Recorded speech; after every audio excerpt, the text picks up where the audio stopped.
All right, the hand-wringing and finger-pointing continues among Democrats, wondering what went wrong in this election. Very similar to the reaction in the 1988 presidential election. I remember that one very well. Michael Dukakis had a big lead coming out of the convention, lost in a landslide.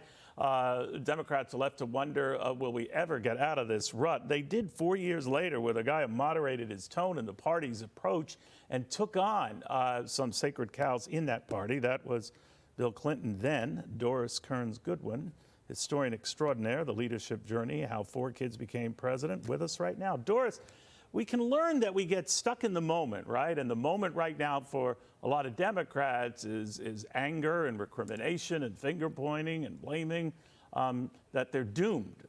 But history shows, and we've seen it with both parties, that don't live in the moment, right?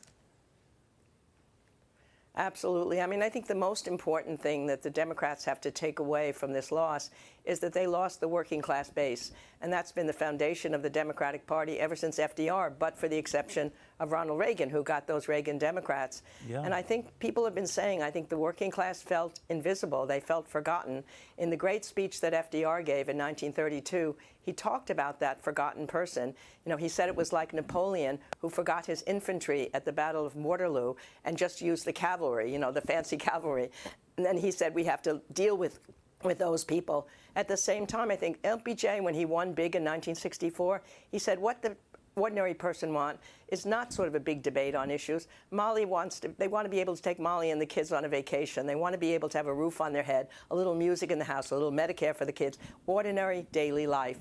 And I think that somehow that was lost in this time, and that has to be regained. That's the most important thing. You know what's interesting too, Doris, is when you look at some of the most successful presidents, or those who wowed and the public and the common man, if you will.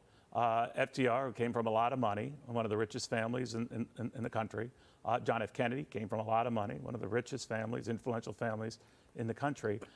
And yet they were able to do that. Donald Trump, whatever you think of him, in this outreach to, you know, average folks, whether it's serving fries at McDonald's, which, by the way, look very appealing to me, but that this is something that connects with people. And a lot of people just forget that soft touch.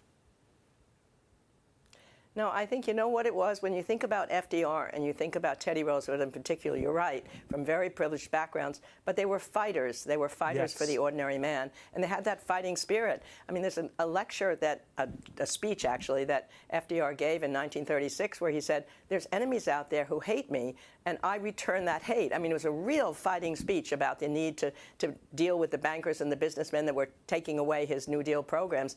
Teddy Roosevelt had that same pugilistic spirit that Trump portrayed. You know, he was clenched fists all the time, yelling at the people, and somehow making people feel he was on their side. That's the key to all elections. What FDR said is you've got to make people feel you're fighting for them. And that fighting spirit was evident in both FDR and Teddy Roosevelt, and I suspect that's what people felt. You know, sometimes when I heard President Trump talk about a sick society or a declining society, it just seemed like it was over the top, because we talked about the economy being everybody's in favor of this economy. It's the most wonderful in the world. But the people who were not feeling that, who in their daily lives were feeling a struggle to decide whether they could get a prescription medicine or get gas or get food on the table, they didn't feel the economy was working for them. And he connected with that through the anger that he felt toward the system, that he felt he's dealing with us. He's speaking our anger.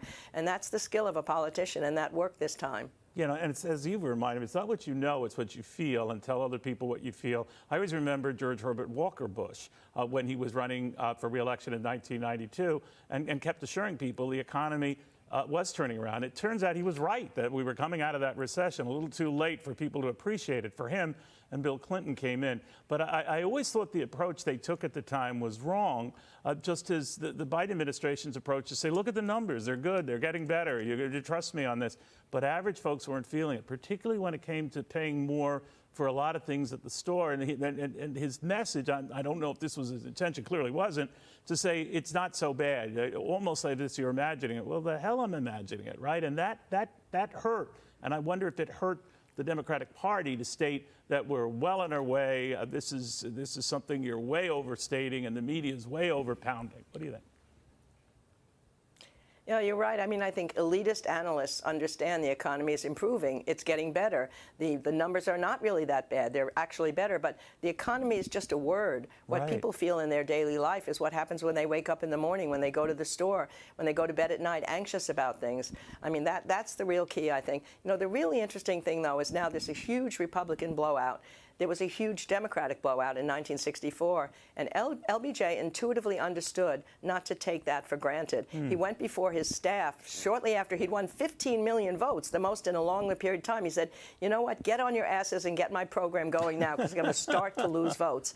Every time you act as president, you make decisions, you decide things, and then you use up presidential capital. And by the time it's ready, I'm going to have lost a lot of these votes. So get off your asses and go. And I think that's an important lesson, because look what happened to him. He got that program through Absolutely. in 64, extraordinary 65, Great Society, historic legislation, but then the Civil Rights Bill passes, an historic bill, and yet that night he was melancholy because he knew he had lost the South for a generation.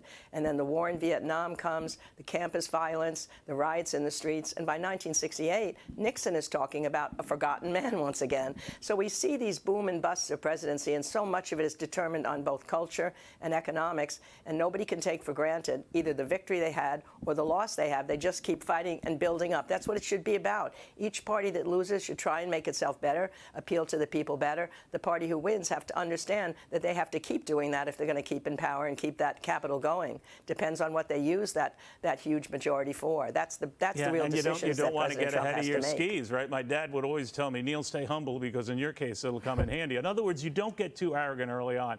So the best advice you have for both sides right now, we don't have a lot of time, Doris, maybe in the next 20 seconds, what would you say? Well, I think for both sides, what you want to hope is that on the side of the Republicans, that they reach out to the Democrats. It would be great to do as Lincoln did and put some Democrats in close quarters, not just simply Republicans, so you can listen to them and hear them. And on the Democratic side, they've got to listen to the people. They've got to get out among the country and find out, what were we saying? What didn't work? We thought our policies were going to help you, but somehow there's a respect. One of the things David Brooks wrote that was so good, the culture of respect was lost for the working class. Well put, Doris. Stick to this history thing. It is working, Doris.